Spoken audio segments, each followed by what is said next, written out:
இந்த மாதிரி மெத்தடில் நீங்கள் குழம்பு மிளகாய் தூள் பண்ணுங்களேன். நீங்கள் குழம்பு எப்படி பண்ணாலும் குழம்பு அட்டகாசமாக இருக்கும். 1 ஸ்பூன் 1.5 ஸ்பூன் போட்டாலுமே போதும், அந்த குழம்பு அவ்வளோ நல்லாயிருக்கும். இதுக்கான மெஷர்மெண்ட்லாம் நான் கொடுத்துருக்கேன். 2 கிலோ மிளகா 2 கிலோ தனியாக கொடுத்துருக்கேன்.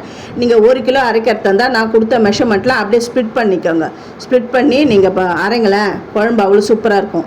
குழம்பு தூள் அரைக்க அந்த தேவையான அளவுகள்னால் 2 கிலோ காஞ்ச மிளகா 2 கிலோ தனியாக போட்டு தான் நான் எப்போவுமே அரைப்பேன். குழம்பு ரொம்ப சூப்பராக இருக்கும். இது வந்து 1 ஸ்பூன் போட்டாலுமே போதும். அந்த குழம்புக்கு தேவையான மிளகாத்தூள் அந்த 1 ஸ்பூன்லேயே கிடச்சிடும். காஞ்ச மிளகாய் வந்து நான் புல்லட் மிளகாய் எடுத்துருக்கிறேன். சில பேர் வந்து பங்காரு மிளகாய் எடுத்துப்பீங்க, அப்புறம் குண்டு மிளகாய் எடுத்துப்பீங்க, நீட்டு மிளகாய் எடுத்துப்பீங்க. அது அவங்கவுங்க இஷ்டம். ஆனால் வந்து அளவுகள்லாம் இதே தான். காஞ்ச மிளகாய் 2 கிலோ, தனியா 2 கிலோ, சீரகம் 200 கிராம், மிளகு 100 கிராம். எப்பவுமே சீரகம் வந்து அதிகமாக எவ்வளோ போடுறோமோ அதில் பாதி தான் மிளகு சேர்க்கணும். வெந்தயம் 50 கிராம். இருந்தாலும் வெந்தயம் வந்து நான் கம்மி பண்ணிட்டேன், ஏன்னா கசப்புத்தன்மை அதிகமாக இருக்கும். இருந்தாலும் குழம்பு நம்ம தாளிக்கும் பொழுதும் நம்ம வெந்தயம் போடுவோம். அதனால் நான் வெந்தயத்தை கொஞ்சமாக நான் எடுத்துக்கிட்டேன், 50 கிராம் போடலை. உங்களுக்கு எப்படி சௌகரியமோ அந்த மாதிரி போட்டுக்கோங்க. ஆனால் அளவுகள்லாம் இதுதான். கடுகு 50 கிராம், துவரம்பருப்பு 100 கிராம், கடலைப்பருப்பு 100 கிராம், சோம்பு 100 கிராம், மஞ்சள் 100 கிராம், சுக்கு 100 கிராம், அரிசி 100 கிராம், காய்ந்த கருவேப்பிலை 150 கிராம். நான் மஞ்சள் சுக்குல 50 கிராம் 50 கிராம் எடுத்துட்டேன். ஏன்னா நான் குழம்பு பண்ணும்பொழுது தனியாக வேற மஞ்சள் தூள் போடுவேன். அதனால தான் நான் மஞ்சளை வந்து வெள்ளை மஞ்சளை 50 கிராம் ஆக்கிட்டேன். சுக்கு வந்து 100 கிராம். ஏன்னா நான் கடுகு இதெல்லாம் சேர்க்கறதால காரம் கொஞ்சம் ஜாஸ்தியாக இருக்கும். அதனால தான் சுக்கை வந்து நான் 50 கிராமாக நான் சேர்த்துட்டேன். இதே நான் ஆங்கிலத்துலேயும் கொடுத்துருக்கேன். ஏன்னா சில பேர் வந்து எனக்கு தமிழ் படிக்க தெரியல, நீங்கள் இங்கிலீஷில் கொடுங்கன்னு சொல்லிட்டு போன தடவை மிளகாத்தூள் அரைக்கும் பொழுது நிறைய பேர் வந்து கமெண்ட்ஸில் கேட்டிருந்தாங்க. அவங்களுக்காக நான் வந்து ஆங்கிலத்திலே நான் கொடுத்துருக்கேன். Dry chillies 2 kg, coriander seeds. அந்த கொரியாண்டர் சீட்ஸில் கொஞ்சமாக வந்து தவறுதல் ஏற்பட்டுடுது.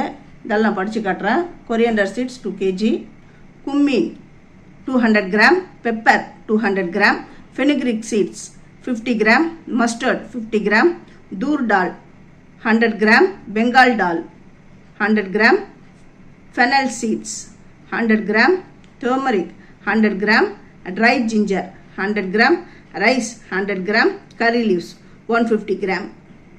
சில பேருக்கு வந்து சோம்பு பிடிக்காது, அந்த சோம்பு வாசனை ரொம்ப அதிகமாக இருக்கும், அதனால் பிடிக்காது. அவங்க வந்து ஸ்கிப் பண்ணிடலாம் சோம்பை.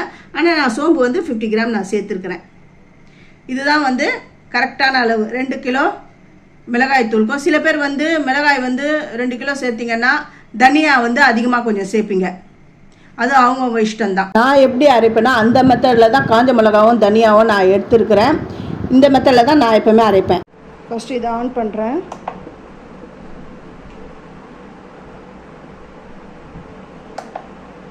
இப்போ இதில் என்ன பொருள் போடலான்னு பார்க்கலாம். 200 கிராம் வரணும். 200 கிராம் ஜீரகம் எடுத்திருக்கேன்.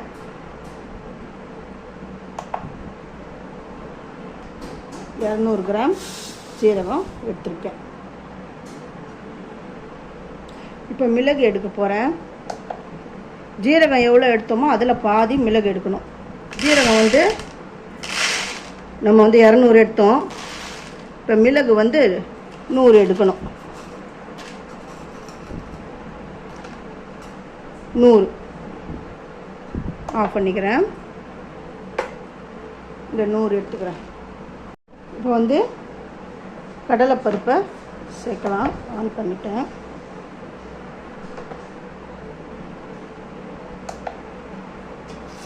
கடலைப்பருப்பு வந்து 100 கிராம், 122 இருக்குது.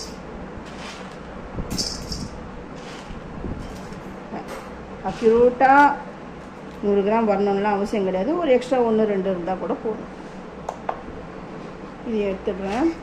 துவரம்பருப்பு 100 கிராம் சேர்க்குறேன். 1 கிராம் 2 கிராம் எக்ஸ்ட்ரா இருந்தால் கூட நோ இஷ்யூ சேர்த்துக்கோங்க. அப்புறம் 50 கிராம் சுக்கு, 50 கிராம் மஞ்சள் பொடி சேர்க்குறேன். ஏன் 50 கிராம் சேர்க்குறேன்னா, நான் சுக்கு வந்து ஏற்கனவே கடுகு ஈக்குவல் இதுவாக தான் காஞ்ச மிளகா போட்டுருக்கிறேன். அதனால தான் காரம் அதிகமாக இருக்கும். அதனால் நான் கம்மி பண்ணிட்டேன். மஞ்சள் பொடி நான் குழம்பு பண்ணும்போது டைரெக்டாக மஞ்சள் பொடியும் சேர்ப்பேன். அதனால தான் மஞ்சளையும் நான் கம்மி பண்ணிட்டேன். இது எல்லாத்தையும் நான் வெயிலில் நல்லா காய வைக்க போகிறேன். சோம்பு வந்து 50 கிராம் சேர்த்துட்டேன். சோம்பு வாசனை பிடிக்காதவங்க சோம்பு சேர்க்க வேணாம், அதை ஸ்கிப் பண்ணிக்கோங்க. நான் சோம்பு வந்து நான் கம்மியாக 50 கிராம் நான் சேர்த்துக்கிறேன். சோம்பு வாசனை பிடிக்கிறவங்க 100 கிராம் கூட நீங்கள் சேர்த்துக்கோங்க. வெந்தயம் ஒரு கைப்பிடி இப்படி தான் நான் சேர்க்குறேன். ஏன் வெந்தயம் கம்மியாக சேர்க்குறேன்னா குழம்புலையும் நான் வெந்தயம் சேர்ப்பேன்.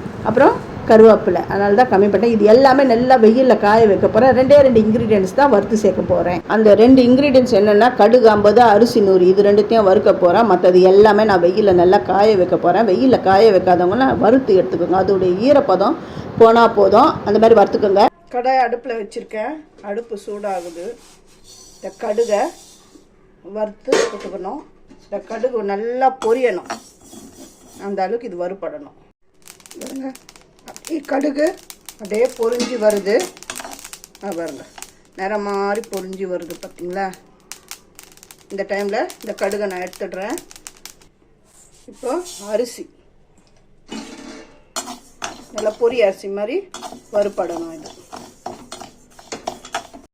அரிசி நல்லா இது வருங்க பொரிஞ்சு அப்படி வருது பாருங்கள்.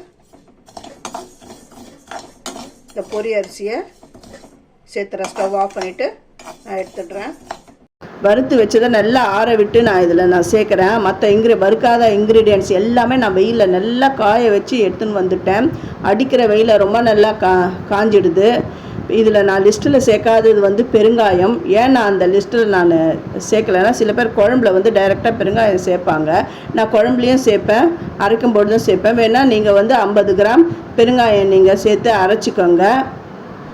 2 கிலோ மிளகா, 2 கிலோ தனியா. மிளகா நல்லா காஞ்சிடுது.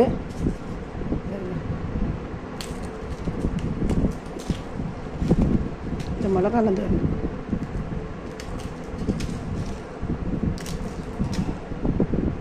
நல்லா காஞ்சி நான் எடுத்துன்னு வந்துட்டேன்.